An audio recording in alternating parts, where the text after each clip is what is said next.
পৃথিবীতে এমন একটি ভূখণ্ড ছিল যেখানে শতাব্দীর পর শতাব্দী ধরে শাসন করে এসেছে এমন এক বাদশা।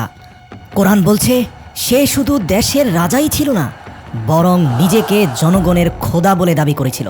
কোরআনে বর্ণিত আছে, একবার সে অহংকার করে বলেছিল, আনা রব্বুকুমুল আ'লা, আমি তোমাদের সবচেয়ে বড় রব।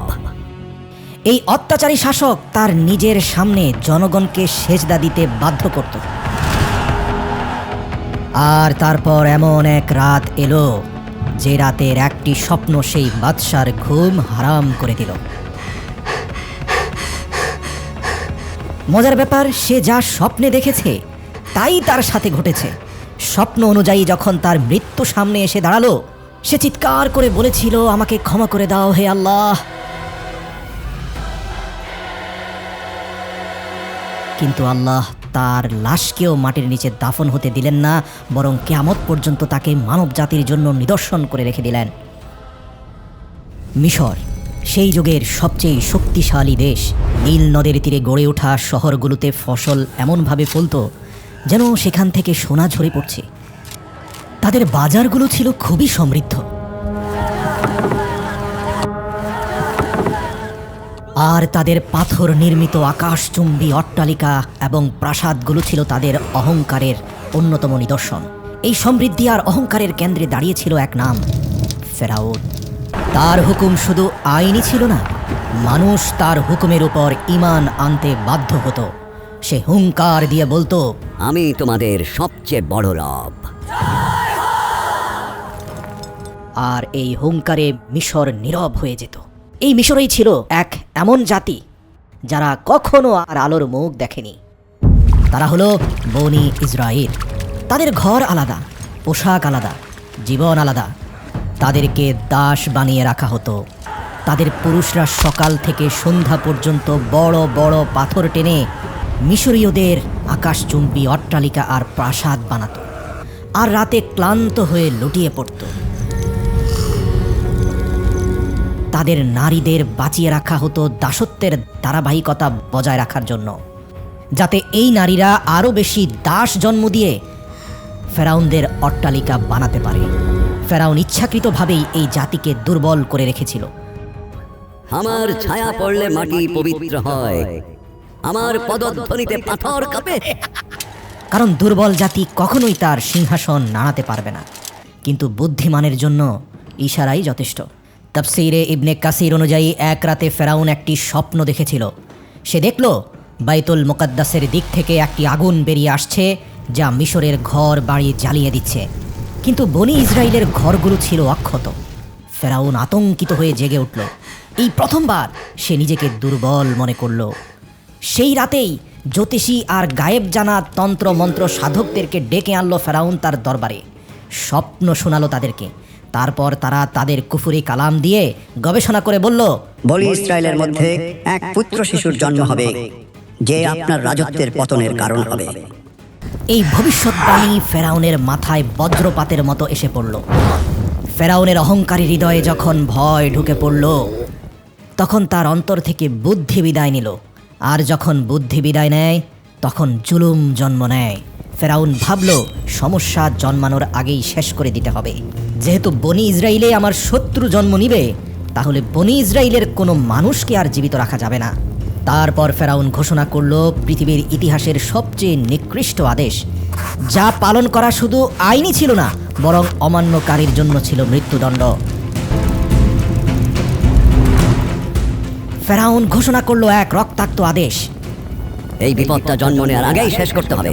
বনি ইসরায়েলের ঘরে যেন কোনো ভবিষ্যৎ হুমকি মাথা তুলতে না পারে। আর এই আদেশের পরেই শহর থেকে শহর চালানো হলো শিশু হত্যা। মায়েদের কোল শূন্য করা হলো। জন্ম নেওয়া সদ্যজাত শিশুকে মায়ের বুক থেকে কেড়ে নিয়ে হত্যা করা হলো। হাজার হাজার নিষ্পাপ শিশুর প্রাণ ঝরে গেল।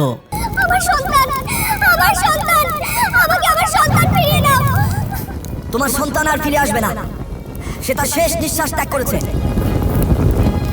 এই জুলুমেরই এক অন্ধকার সময়ে মূসা আলাইহিস সালাম জন্ম নিলেন। তার মা প্রতিটি মুহূর্ত ভয়ে কাটাতেন, কখন অত্যাচারী ফেরাউনের সৈন্যরা এসে তার সন্তানকে হত্যা করে। আতঙ্কিত মূসার মায়ের সামনে হঠাৎ করে আসমান থেকে জিব্রাইল ফেরেশতা নাজিল হয়ে বললেন, তাকে দুধ পান করাও, আর যখন বিপদের আশঙ্কা করবে তাকে নদীতে ভাসিয়ে দাও। ভয় পেও না মূসার মা, আমি তোমার মূসাকে তোমার কাছেই ফিরিয়ে দেব।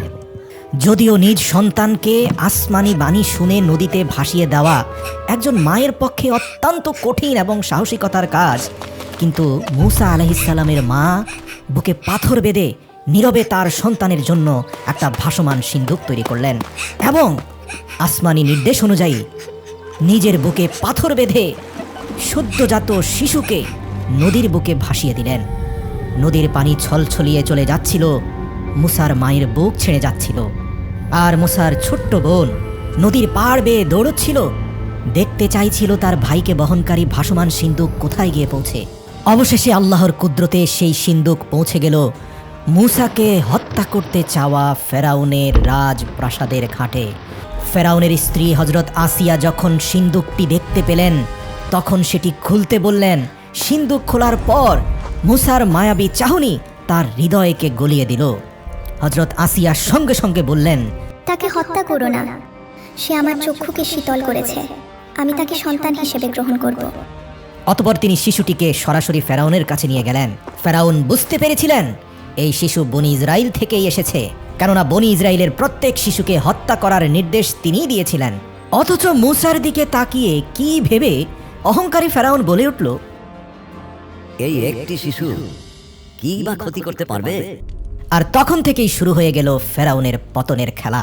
মূসা আলাইহিসসালাম অন্য কোনো নারীর দুধ পান করছিলেন না।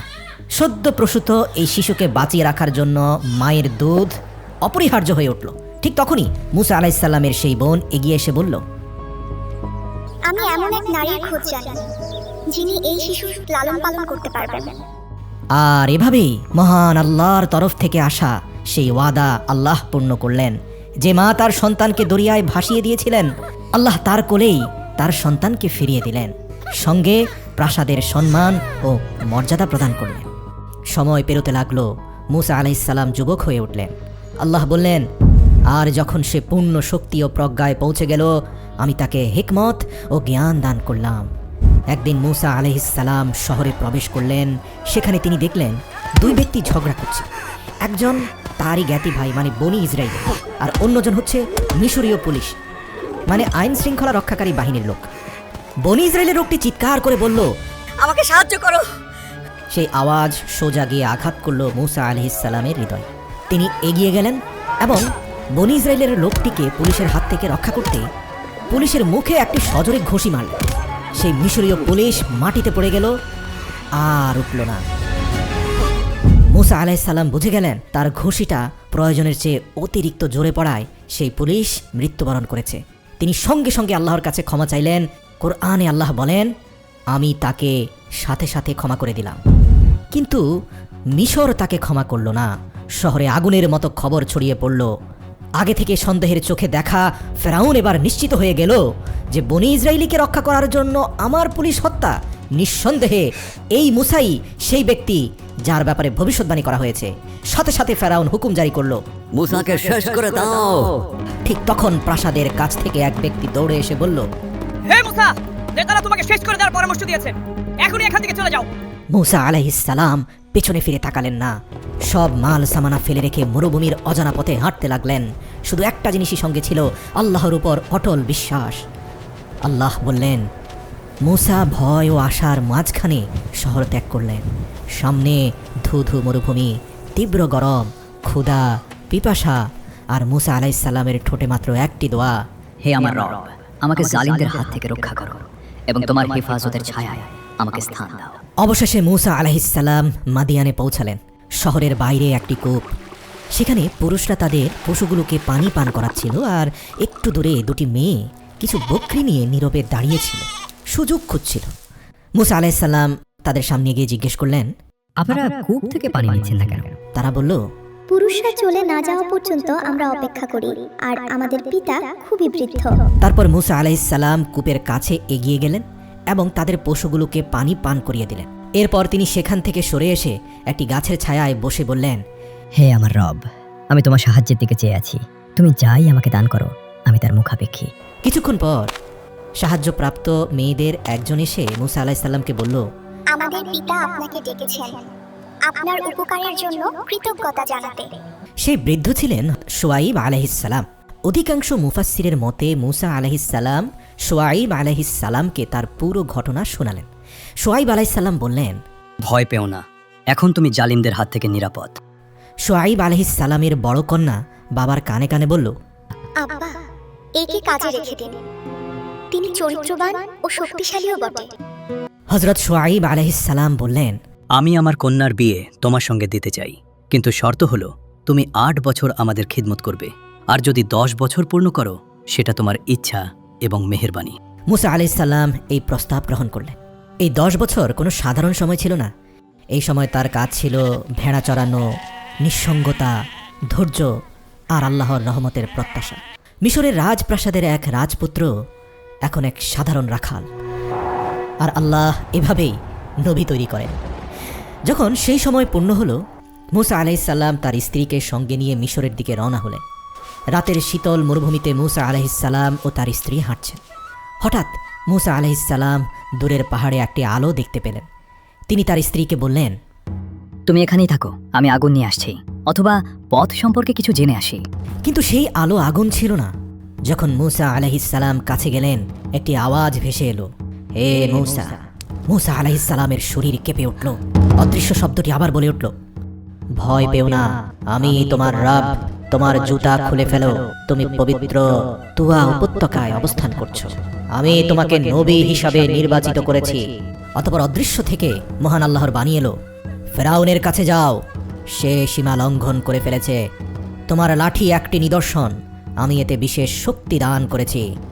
মুসা আলাইহিসসালাম তার হাতের লাঠিটি মাটিতে ফেলে দেওয়া মাত্রই তিনি দেখতে পেলেন এটি একটি দানবীয় সাপে রূপান্তরিত হয়েছে। মুসা আলাইহিসসালাম আবারও ভয় পেয়ে গেলেন। আল্লাহ বললেন, ভয় পেও না মুসা, তুমি এটিকে শক্ত করে হাত দিয়ে ধরো। মুসা আলাইহিসসালাম সেই সাপটিকে শক্ত করে ধরা মাত্রই পুনরায় সেটি লাঠিতে রূপান্তরিত হলো।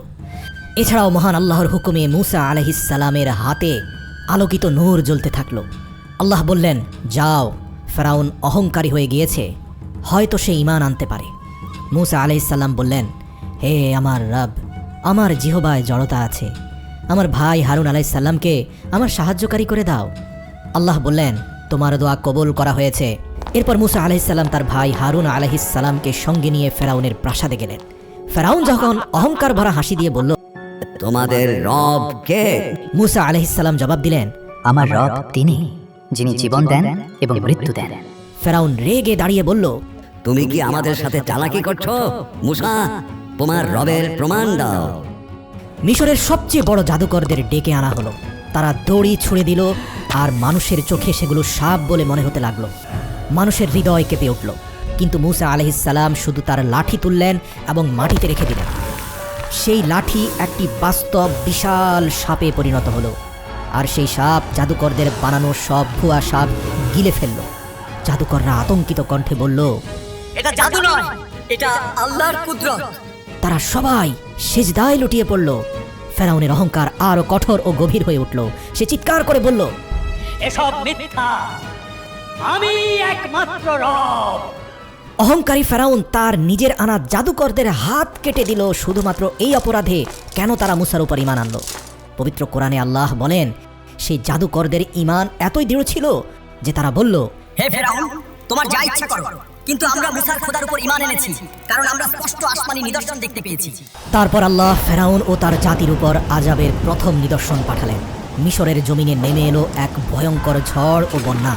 এটা শুধু পানির ঢল ছিল না, এটা ছিল আযাবের পানির প্লাবন, যা তাদের ফসল ধ্বংস করে দিল। তাদের সুফলা ক্ষেত ডুবে গেল, তাদের রুজি রুটির সব ভরসা নিশ্চিহ্ন হয়ে গেল।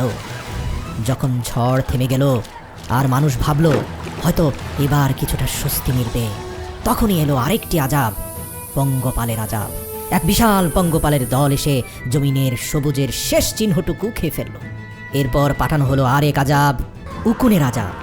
সেটি শুধুমাত্র মাথায় নয়, মানুষের দেহে লেগে থাকত, শরীরে ক্ষত সৃষ্টি করত, যা মানুষকে যন্ত্রণায় অতিষ্ঠ করে তুলত। এই আযাবগুলো প্রতিটি মুহূর্তে মনে করিয়ে দিত এই শক্তি আল্লাহর কুদরত, তোমাদের ক্ষমতা নয়। এরপর এলো আরেক ভয়ঙ্কর আযাব। চারদিক থেকে ব্যাঙ ছড়িয়ে পড়তে লাগলো। এটি কোনো প্রাকৃতিক মৌসুমী ঘটনা ছিল না, বরং এটি ছিল এক নীরব আযাব যা শব্দ ছাড়াই আতঙ্ক সৃষ্টি করেছিল। তারপর নেমে এলো পঞ্চম আযাব। মিশরের পানি রক্তের মতো লাল হয়ে গেল। সব মিঠা পানির মাছ মরে ভেসে উঠল। পচা মাছের সংস্পর্শে পানি হয়ে গেল নোংরা, দূষিত ও দুর্গন্ধময়। তবু ফেরাউন বলতে থাকলো, এসব মুসার জাদু, এসব মুসার জাদু। কোরআনে আল্লাহ তাআলা ফেরাউনের উপর পাঠানো এই সব আযাবের কথা উল্লেখ করেছেন। আর এসবের মধ্যে শুধু আযাবই ছিল না, বরং মুসা আলাইহিস সালামের মুজিজাও অন্তর্ভুক্ত ছিল।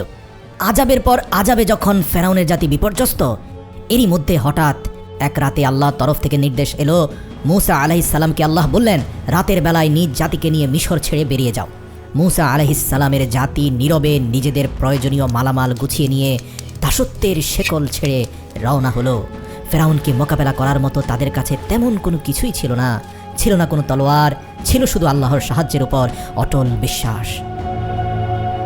সকাল হলেই আযাবে বিপর্যস্ত ফেরাউন দেখল মিশর থেকে বনি ইসরায়েলের মানুষ উধাও হয়ে গেছে। তার অহংকার আবার জেগে উঠল। আমাদের দুর্বলতার সুযোগ নিয়ে তারা পালিয়েছে, আমরা তাদের ধরে আনবো আর আমরা দেখিয়ে দিব আমরাই শক্তিশালী। শুধুমাত্র মূসার উপর পূর্ণ ভরসা নিয়ে বনি ইসরায়েলের জাতি সমুদ্রের তীরে এসে পৌঁছালো। সমুদ্র তাদের সামনে অত্যন্ত গভীর ও ভয়ঙ্কর মনে হচ্ছিল। বনি ইসরায়েলের লোকেরা ভয় পেয়ে বলতে লাগলো, আমরা তো ভয়ানক বিপদে ফেসে গেছি। সমুদ্রের এই ঢেউ আমাদেরকে ডুবানোর অপেক্ষায় আছে। আমাদের পেছন থেকে ধেয়ে আসছে মৃত্যুর বাহিনী। মূসা আলাইহিস সালাম বললেন, কখনোই না, আমার রব আমার সঙ্গে আছেন, তিনি আমাদের নিশ্চয়ই পথ দেখাবেন।